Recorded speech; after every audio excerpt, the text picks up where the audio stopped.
तो मेरे फ्रेंड ने कॉल करके मेरे से पूछा कि यार ये गिफ्ट देना ज़रूरी होता है क्या एम्प्लॉय को, या फिर मिठाइयाँ देना ज़रूरी है, या फिर बोनस देना मैंडेटरी है क्या? देखो, गिफ्ट और मिठाइयाँ किसी भी एम्प्लॉय को कोई कंपनी अपनी खुशी से देती है। देना सारी कंपनियाँ देती है फेस्टिवल के टाइम में, साल में एक बार ये अपॉर्चुनिटी एम्प्लॉयर को मिलती है कि वो अपने एम्प्लॉय को खुश करके एक अच्छा सा गिफ्ट दे और उसके फेस्टिवल को अच्छा करने की कोशिश करे। और दूसरा, मिठाइयाँ, हमारे इंडिया में एक कल्चर है कि किसी भी त्यौहार में हम अपने दुश्मन को ही मिठाइयाँ देते हैं। लेकिन इसकी शुरुआत कहाँ से हुई? बोनस दी जाती है, इंसेंटिव्स दिए जाते हैं दिवाली के नाम पे। वो एम्प्लॉई जिनको बेनिफिट नहीं भी मिलना है, जैसे बोनस के रूल्स के अकॉर्डिंग, उनको भी दिए जाते हैं।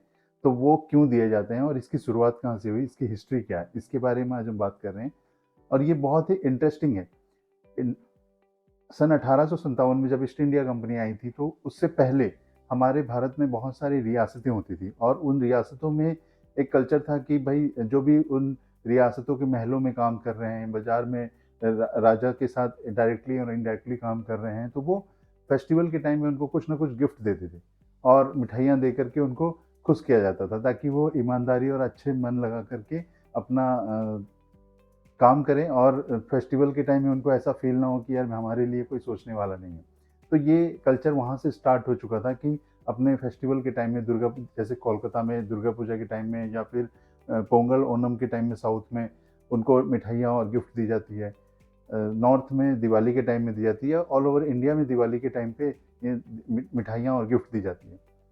लेकिन इसके साथ-साथ कुछ-कुछ रिवॉर्ड दिए जाते हैं बोनस के नाम पे कि आपको इतना अमाउंट या इतने ज्वेलरी या सोना, या उस समय सोने के सिक्के चलते थे तो वो दिए जाते थे, उनको खुश रखने के लिए।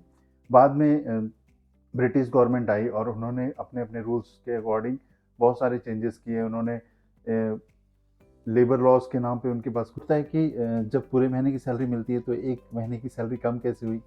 उनको जो भी इंडियन लेबर्स थे उस समय में उनको वीकली बेसिस पे उनका पेमेंट हो जाता था, तो 52 वीक्स का उनको पेमेंट मिल जाता था और अपने 52 डेज़ का रेस्ट मिलता था। लेकिन मंथली अगर हम बात करें तो किसी मंथ में 5 वीक होते हैं, किसी मंथ में 4 वीक होते हैं, और 5 वीक वाले जो मंथ है उसमें उनको एक्स्ट्रा पेमेंट नहीं मिलने वाली थी, और उस 4 वीक या 5 वीक जो भी एक्स्ट्रा है उसका पेमेंट उनको नहीं मिलता था।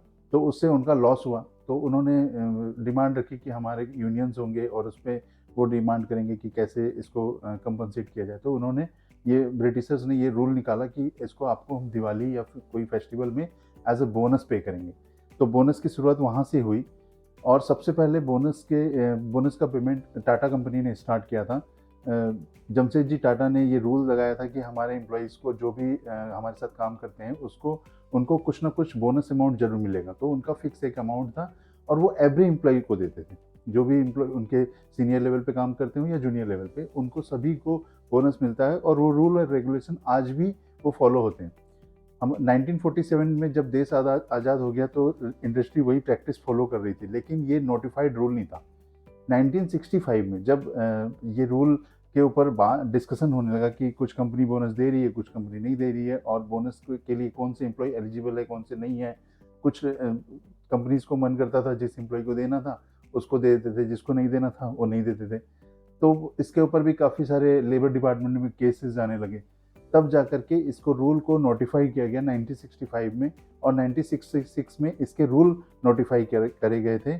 अगर आपको हमारी ये वीडियो पसंद आई तो हमारे अपने फ्रेंड्स के साथ शेयर करें और हमारे कमेंट बॉक्स में कमेंट ज़रूर करें और हमारे चैनल को सब्सक्राइब करें।